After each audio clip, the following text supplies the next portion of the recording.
11वां प्रश्न है, यदि ए बी सी डी चक्रीय चतुर्भुज के कोण है तब सिद्ध कीजिए। cos 180 अंश माइनस ए प्लस cos 180 अंश प्लस बी प्लस cos 180 अंश प्लस सी माइनस cos 90 अंश प्लस डी बराबर 0 हमें क्या करना है, सिद्ध करके लाना है। ठीक है, और इस प्रश्न में क्या क्या है, एक चक्रीय चतुर्भुज के कोण की बात किया है ना। तो आप लोगों को पता है कि चतुर्भुज के कितने भुजा होते हैं भाई। देखो चतुर्भुज मैं बना देता हूँ, साइड पे छोटा सा बना लेते हैं इस तरीके से। ठीक है, चतुर्भुज के तो कितने भुजा है, देखो ये पहला भुजा है, ये दूसरा भुजा है, ये तीसरा और ये चौथा भुजा है। ठीक है, चार भुजा है, चार भुजा है तो चार कोण भी होंगे। ये पहला कोण, दूसरा कोण, तीसरा और चौथा। इन कोणों का नाम भी दे देते हैं, ये ए हो गया, ये बी हो गया, ये सी हो गया और ये डी हो गया। ठीक है, ए बी सी डी चार कोण है। चारों कोणों का योग कितना होगा, चतुर्भुज के चारों कोणों का योग होता है 360 होता है। ठीक है, चारों कोणों का योग कितना होता है, चारों कोणों का योग होता है 360। अगर मैं इसे बीचों बीच दो पार्टीशन कर लेता हूँ तो ये एक पार्टीशन है, एक पार्टीशन, तो इसका भी क्या होगा, दो हिस्सों में बंटवारा हो जाएगा। तो 360 को दो से भाग देंगे, कितना आएगा 180। मतलब ए और सी का अगर योग करते हैं तो कितना होगा 180। इसे हम क्या कहेंगे, 180 को हम पाई भी कह सकते हैं। ठीक है, तो ये a प्लस सी बराबर पाई और b और d बराबर क्या हो जाएगा, इसके बराबर भी पाई। मतलब ये एक पाई, ये भी एक पाई। समझ में आ रहा है। ठीक, चलो अब मैं आप लोगों को इसके प्रश्नों को हल करके दिखाता हूँ। ठीक है, तो यहाँ पे मैं ले लेता हूँ, यहाँ पे आपको थोड़ा सा लिखना होगा। ठीक है, हल यहाँ पे लिख लो, चूंकि जो प्रश्न में कहा है ना उसको लिख लेते हैं थोड़ा सा। ए बी सी और डी क्या है, चक्रीय चतुर्भुज है। चतुर्भुज ना, चतुर्भुज के ए बी सी डी को हमने कोण माने ना, तो चक्रीय चतुर्भुज के क्या है, कोण है। इस तरीके से थोड़ा सा लिख के बता देते हैं कि ऐसा होता है। ठीक है, इसके बाद जब हमने दो पार्टीशन किया तो देखो पहला पार्टीशन क्या है, ए प्लस सी बराबर पाई। ठीक है, और दूसरा पार्टीशन क्या है, बी डी, तो बी प्लस डी बराबर ये भी क्या हो जाएगा, पाई हो जाएगा। ठीक है, इस तरीके से। ठीक है, अब बारी बारी से इसको हल कर लेते हैं। तो देखो क्या करेंगे, यहाँ पे मैं ए या सी किसी एक को इस बार मुझे ट्रांसफर करना है। ठीक है, चाहे मैं ए को करूँ चाहे मैं सी को करूँ, तो यहाँ पे मैं कर देता हूँ ए को। ठीक है, सी जैसा वैसा रहने देते हैं, पाई माइनस ए। इस तरीके से इस साइड आके क्या हो जाएगा, माइनस हो जाएगा। ठीक, फिर दूसरे में भी वैसे ही करेंगे, बी प्लस डी, इनमें से किसी एक को मुझे क्या करना है, उस पर ले जाना है।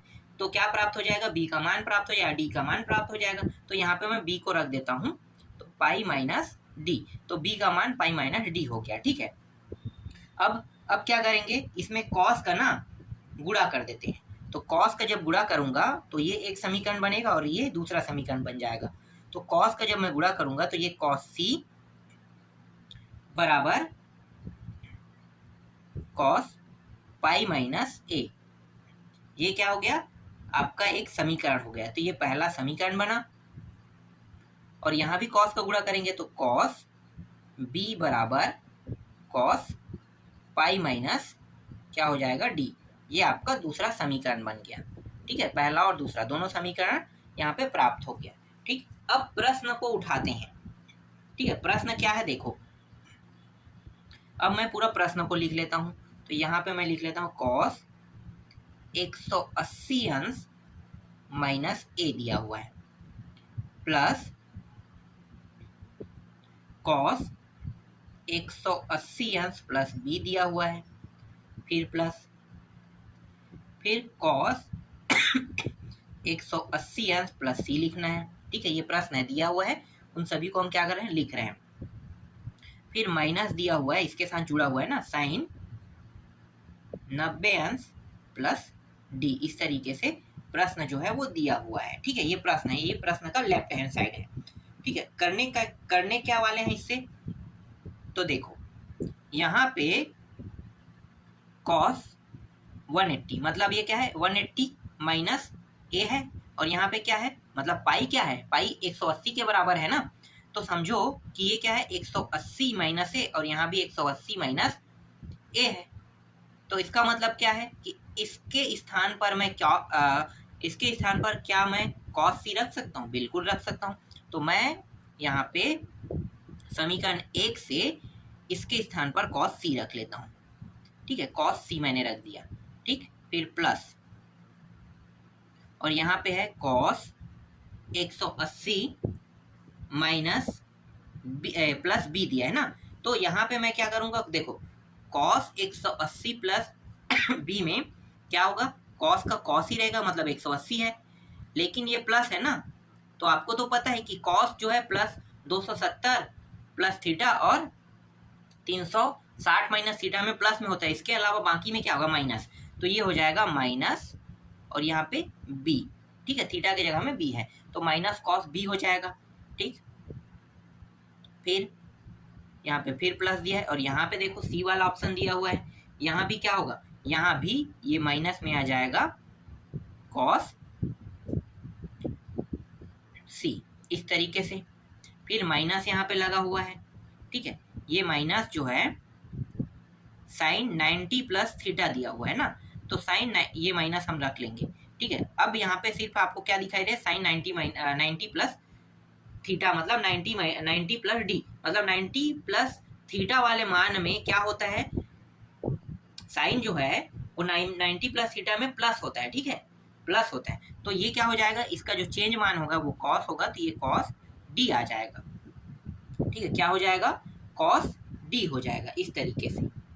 ठीक, कॉस डी में चेंज हो गया। चलो अब आगे हल करो। तो देखो यहाँ पे कॉस सी, ठीक है, कॉस सी माइनस कॉस बी, फिर ये प्लस माइनस माइनस हो जाएगा, कॉस सी माइनस कॉस डी। तो ये कॉस सी और ये कॉस सी प्लस माइनस होने के कारण कट गया। ठीक है, दोनों क्या हो जाएगा, कट जाएगा। ठीक, तो एक कट गया, इसी तरीके से दूसरा भी क्या हो गया, कट गया। ठीक, चलो, और जो बचा है उसको यहाँ भी लिख लेंगे, तो ये हो जाएगा cos B minus cos D. ठीक है, अब यहाँ पे दूसरा समीकरण में देखो कॉस बी बराबर हम ये लिख सकते हैं, बिल्कुल लिख सकते हैं, तो लिख लेते हैं। तो ये माइनस हो गया और इसके स्थान पे कॉस बी के स्थान पे कॉस पाई माइनस डी ले लेते हैं, और यहाँ पे माइनस कॉस डी दिया हुआ है। ठीक है, फिर माइनस, अब ये देखो कॉस 180 माइनस थीटा, समझ रहे हो ना, यहाँ पे डी है, डी थीटा की जगह पे है, इसलिए कॉस 180 माइनस थीटा वाला जो सूत्र हम यूज करेंगे, तो उसमें क्या होगा, उसमें ये कॉस जो है वो कॉस के तो कॉस में रहेगा, लेकिन माइनस में। ठीक है, ये सिर्फ 270 प्लस थीटा और 360 माइनस थीटा बस में क्या होता है, कॉस प्लस में आता है, बाकी सभी में माइनस में। तो ये क्या हो जाएगा, माइनस में आ जाएगा, माइनस, और 180 के कारण ये कॉस का कॉस ही रहेगा, कॉस ये डी इस तरीके से, और फिर माइनस कॉस ये हो गया डी, फिर बराबर माइनस माइनस क्या हो गया, प्लस हो गया, और यहाँ पे बचा कॉस प्लस में डी बचा ना, और ये कॉस डी। अब ये देखो ये प्लस है ये माइनस है, दोनों कट जाएगा, कटने में क्या प्राप्त होगा, 0, और यही हमें क्या करना था, सिद्ध करना था ना।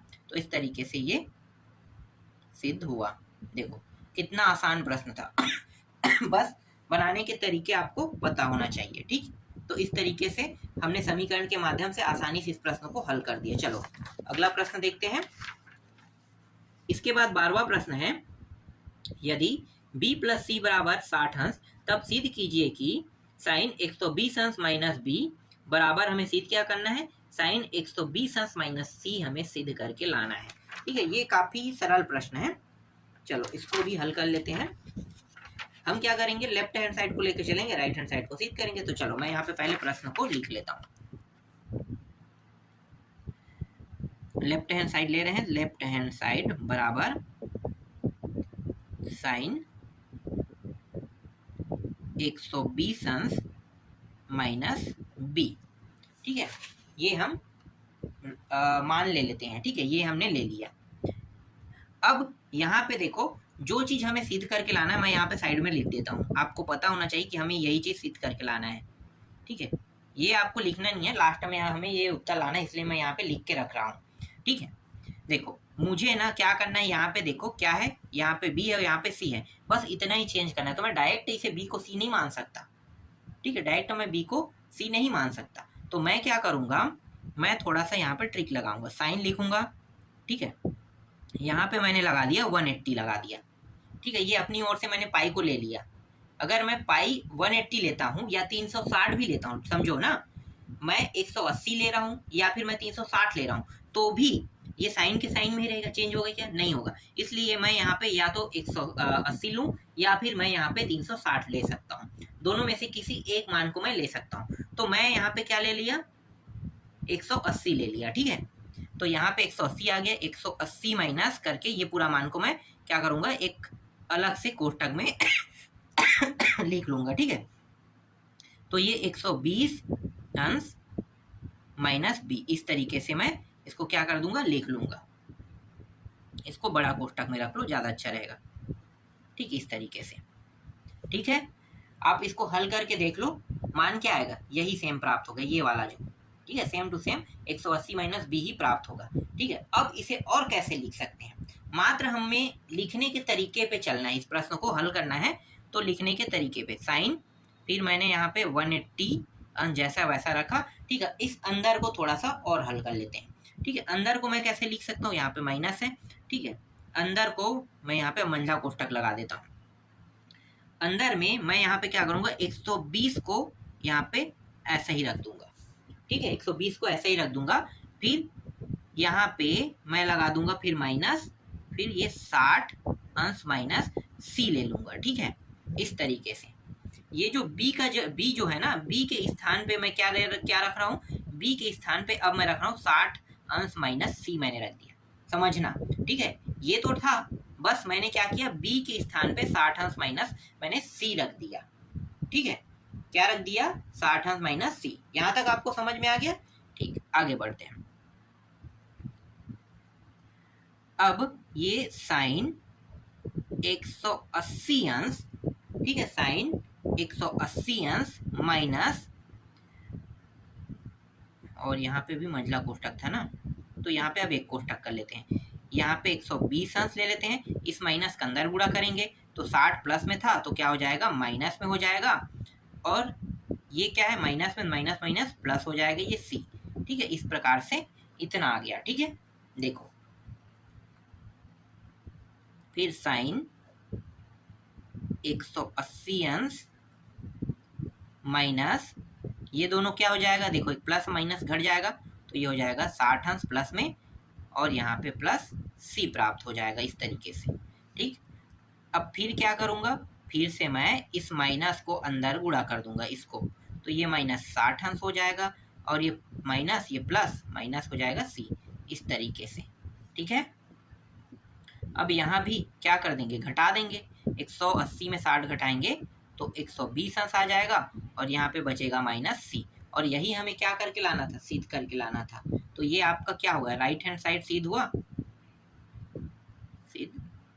ठीक है, इस तरीके से 12वां प्रश्न भी कंप्लीट हो गया। चलो अब देखने वाले हैं 13वां प्रश्न। 13वां प्रश्न में ना सिद्ध कीजिए दिया हुआ, तो मैं इसे डायरेक्ट लिख लेता हूँ। तो कॉस 135 अंश माइनस कॉस 120 अंश अपान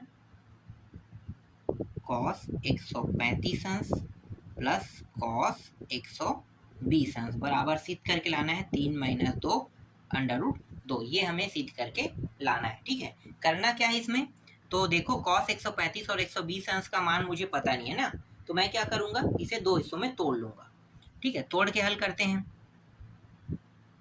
तो ये हो जाएगा कॉस 90 अंश से कितना अधिक है, 45 अधिक है, तो 90 45 इस तरीके से दो हिस्सों में मैंने इसे तोड़ लिया। फिर कॉस 90 से ये 30 अधिक है, तो इस तरीके से इसको भी दो हिस्सों में मैंने तोड़ लिया। सेम ये भी टूटेगा ना, ये वाला 135 है, ये भी 130 लिख रहा हूँ मैं, और ये 45,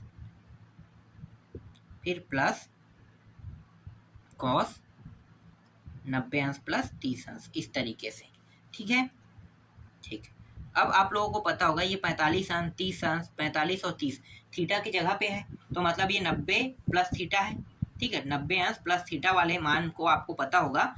ठीक है, 90 अंश प्लस थीटा में सिर्फ दो मान क्या होते हैं, प्लस में होते हैं। कौन कौन से? साइन और कोसेक।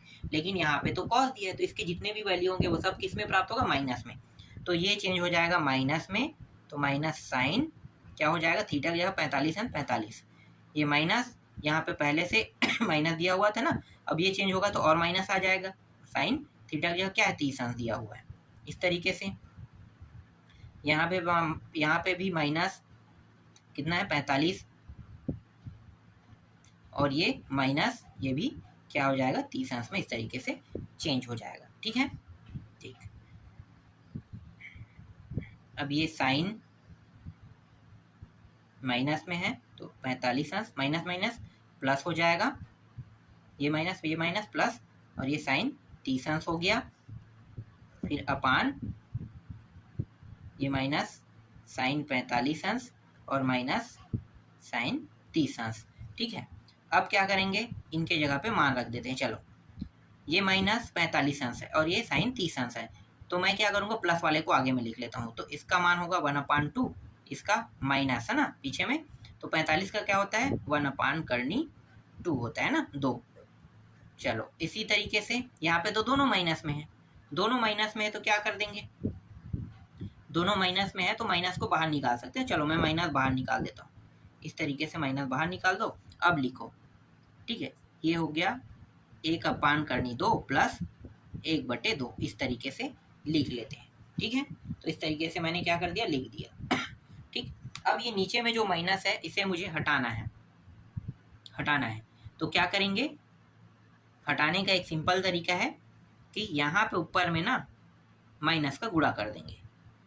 ठीक है, एक और माइनस ले देंगे तो क्या हो जाएगा? आसानी से माइनस का गुणा करने से नीचे के माइनस कट जाएगा। तो ये प्लस में था तो 1/2 आ जाएगा माइनस में। ठीक है, और ये माइनस में था तो ये प्लस में हो जाएगा 1/2, इस तरीके से। और नीचे वाला क्या है? 1, और ये करनी 2 प्लस 1/2, इस तरीके से।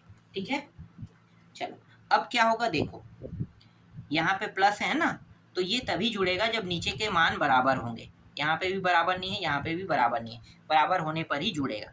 तो चलो बराबर करते हैं।